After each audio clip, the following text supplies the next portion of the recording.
अस्सलामु अलैकुम वरहमतुल्लाहि वबरकातुह। इन्नल हम्दुलिल्लाह नहमदुहु व नस्तईनुहु व नस्तगफिरुह व नऊज़ु बिल्लाहि मिन शुरूरि अनफुसिना व मिन सय्यिआति अअमालिना। मन यहदिल्लाहु फला मुदिल्ल लहु व मन युद्लिल फला हादिय लहु। व अशहदु अन ला इलाहा इल्लल्लाहु वहदहु ला शरीक लहु व अशहदु अन्न मुहम्मदन अब्दुहु व रसूलुहु सल्लल्लाहु अलैहि वसल्लम तस्लीमन कसीरा। अम्मा बाद। ब्रादरानो ख़वातीन इस्लाम, मैं अबू सैद अब्दुल राज़िक़ सौदागर आपका आज के इस दर्स में, जिसमें हम 5वीं दफ़ा एडजेक्टिव्स पर बात करने लगे हैं, पुरतपाक खैर मक़दम करते हुए इस्तक़बाल भी करता हूँ। अल्लाह का बेइंतहा फ़ज़ल के अल्लाह अज़्ज़ व जल ने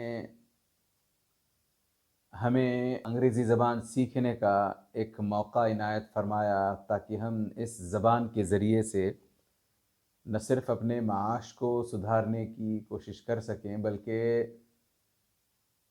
इस्लाम के ताल्लुक़ से हमारे अपने हमवतन लोगों में और फिर सारे जहां में जिस किस्म की गलतफ़हमियाँ फैली हुई हैं, उनके इज़ाले के लिए कोशां हो सकें। अल्लाह अज़्ज़ व जल से दुआ करते चलें कि अल्लाह अज़्ज़ व जल हमें दीन का ज़बरदस्त इल्म, सही इल्म अता फ़रमाए और उसी हिसाब से अल्लाह अज़्ज़ व जल हमसे अंग्रेज़ी ज़बान सिखलाने के बाद अंग्रेज़ी ज़बान ही में या अंग्रेज़ी ज़बान में भी काम ले, और अल्लाह अज़्ज़ व जल हमारे इस तरह के हर अमल को शर्फ़ कबूलियत से नवाज़े। आमीन या रब। हमने अपने पिछले दुरूस में वैसे तो काफ़ी चीज़ें सीखी हैं, एडजेक्टिव्स वाले दुरूस की बात कर रहा हूँ मैं, काफ़ी सारी चीज़ें सीखी हैं।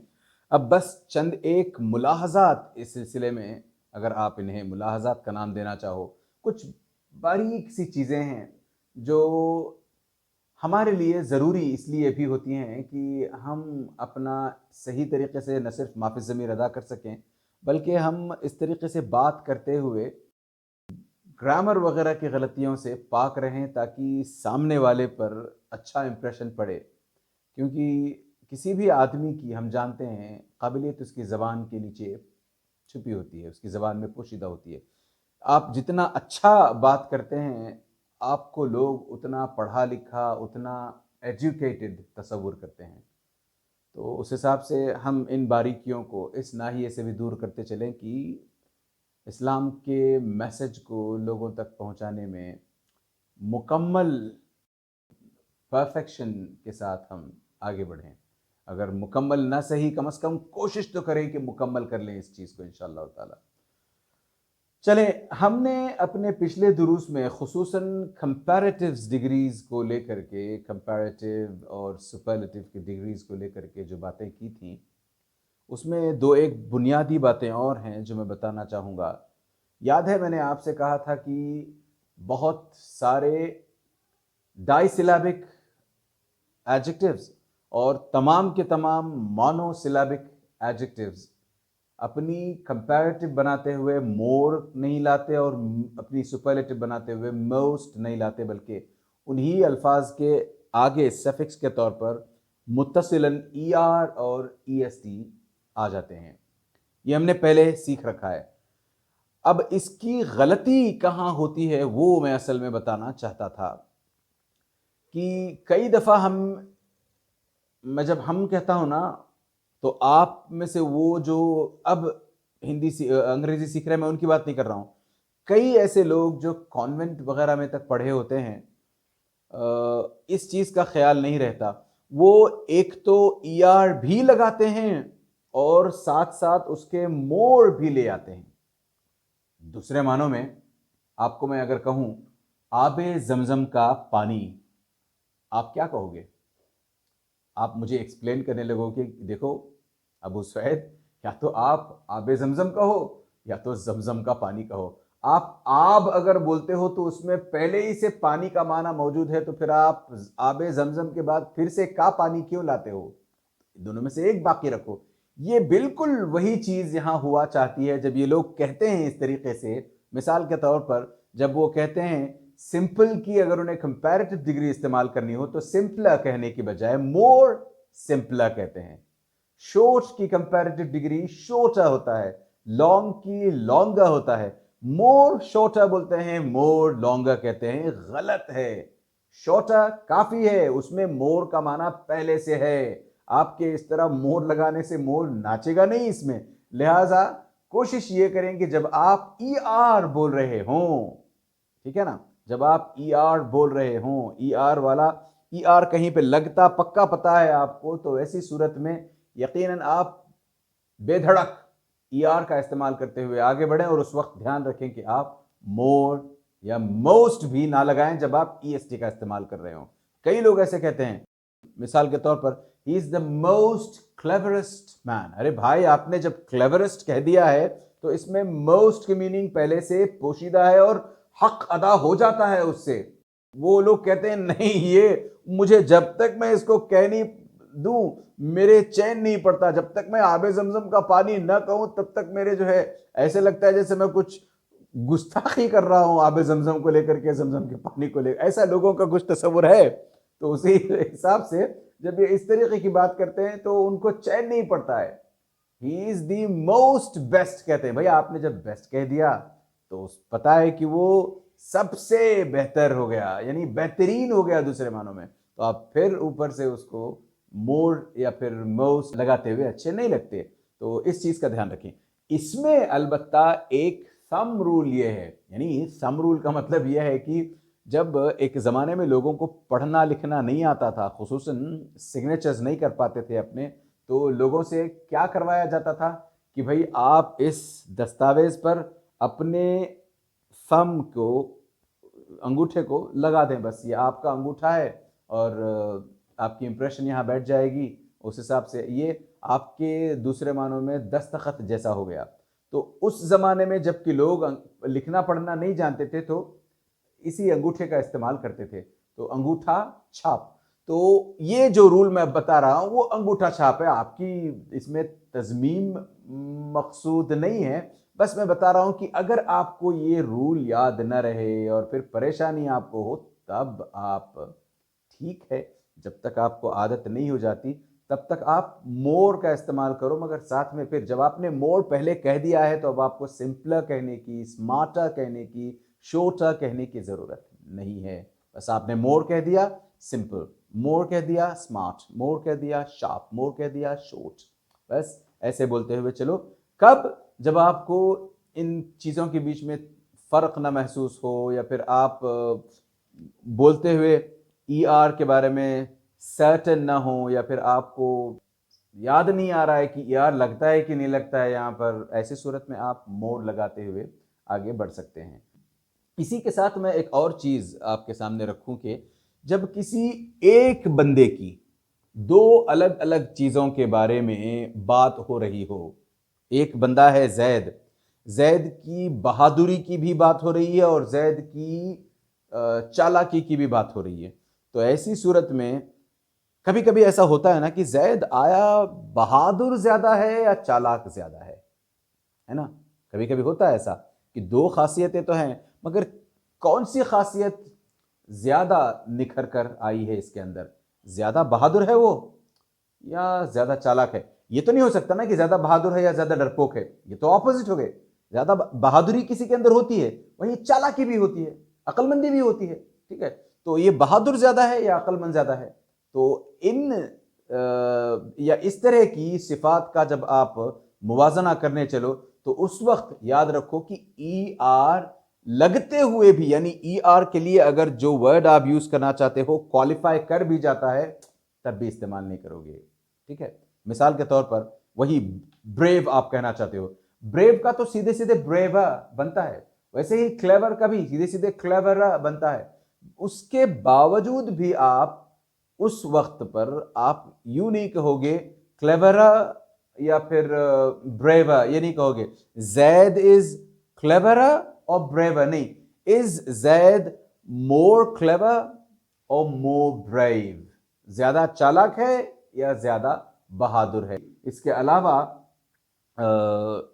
अंग्रेजी में एडजेक्टिव्स जो है उमूमन तीन अलग अलग इस्तेमालात रखते हैं एडजेक्टिव्स के, जो कंपैरेटिव डिग्री की बात कर रहा हूँ या सुपरलेटिव की डिग्री की बात कर रहा हूँ मैं, कि इनके इस्तेमालात जो है उमूमन 3 अलग अलग मौके पर होते हैं।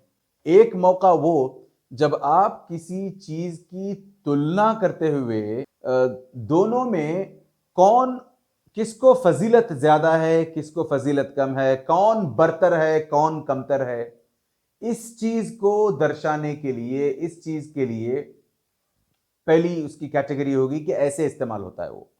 दूसरी इसकी कैटेगरी ये हो गई कि दोनों के दरमियान मसावात बनाने के लिए, कि भाई दोनों मुतसावी हैं, यानी दो आप चीजों का तवाजुन कर रहे हो और आप कहते हो कि दोनों बिल्कुल मुतसावी हैं, एक जैसे हैं दोनों, तो उस चीज के लिए भी कंपैरेटिव डिग्री का इस्तेमाल होता है, और या फिर यूं कह लें कि एडजेक्टिव्स का इस्तेमाल होता है। वहीं इसका तीसरा इस्तेमाल यह है कि आप किसी ऐसी चीज के लिए भी एडजेक्टिव्स का इस्तेमाल करते हो कि ये उससे कम है, उससे उस जैसा नहीं है, बल्कि उसकी क्वालिटी कह लें, उसकी क्वांटिटी कह लें, या उसके जो भी और चीजें हैं उस जैसा, उससे कम है दूसरे मानों में, तो वैसी चीज के लिए भी आप एडजेक्टिव्स का इस्तेमाल करते हो। मैं तीनों की मिसालें देता चलूं ताकि बात पूरी तरीके से वाज़ेह रहे। एक मिसाल यूं हो गई कि Zaid is more intelligent than बकर।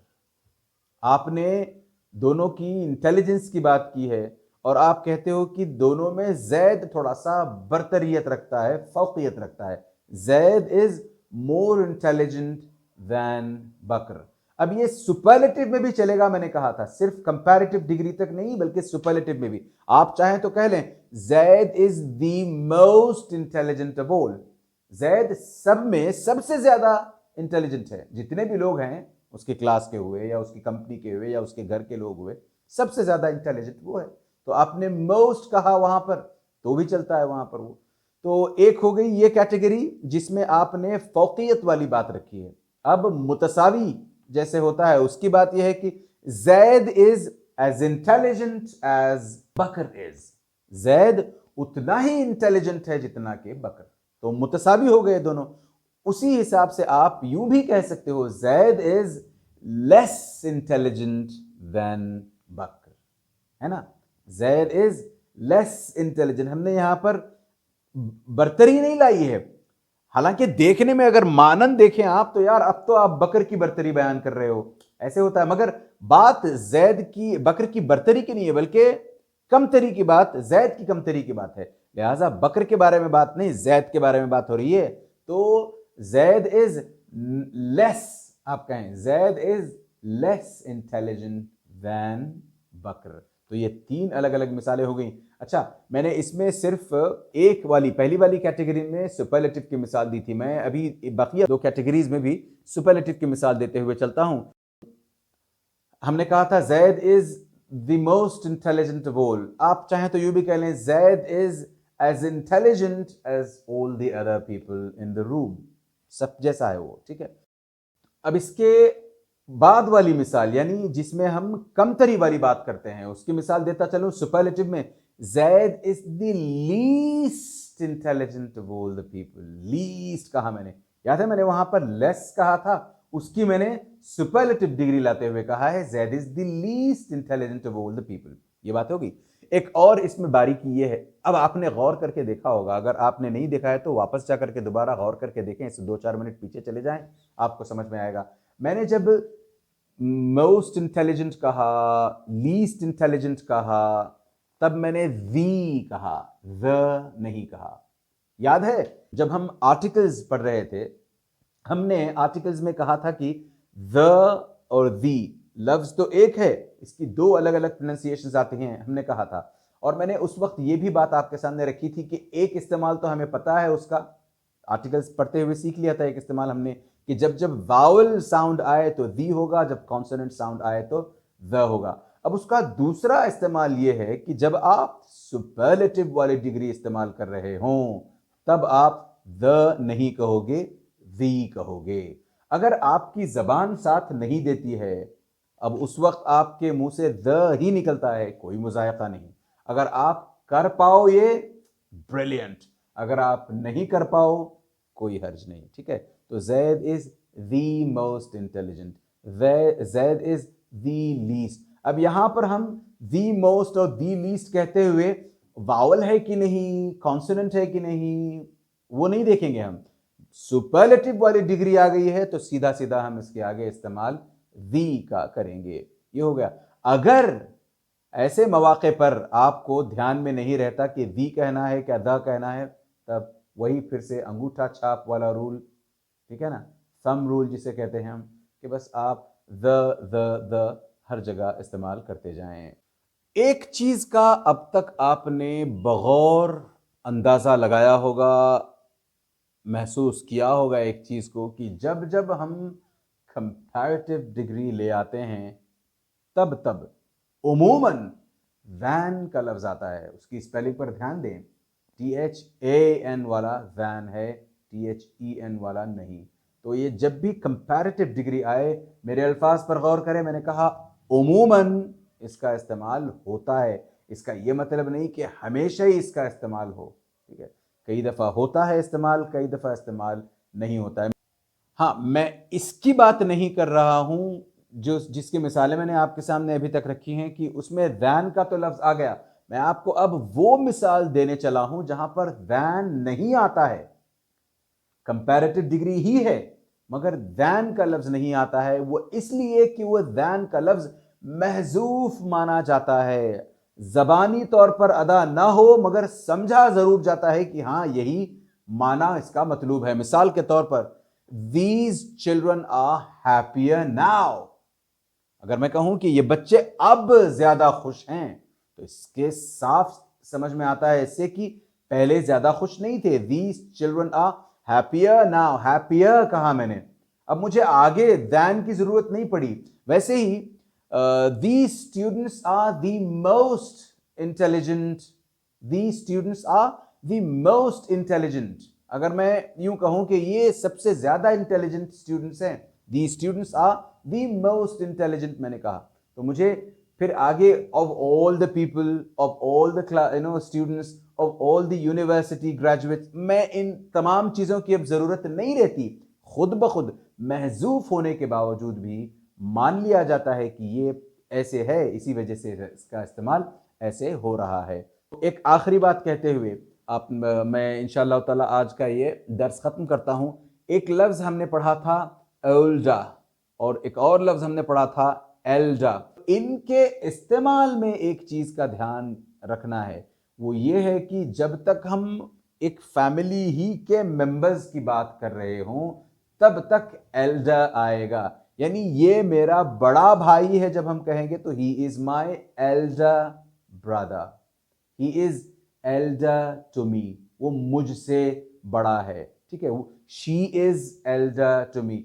अपने कुंबे में, अपने खानदान में, अपने भाई बहनों को लेकर के या फिर मियाँ बीवी में भी, मियाँ की उम्र बीवी से बड़ी है तो एल्डर यहाँ पर इस्तेमाल कर सकते हैं। बाहर जब तक आप जाएं, खानदान के बाहर निकल जाएं तो एल्डर नहीं ओल्डर हो जाता है। उसी हिसाब से एल्डेस्ट और ओल्डेस्ट का भी इस्तेमाल है।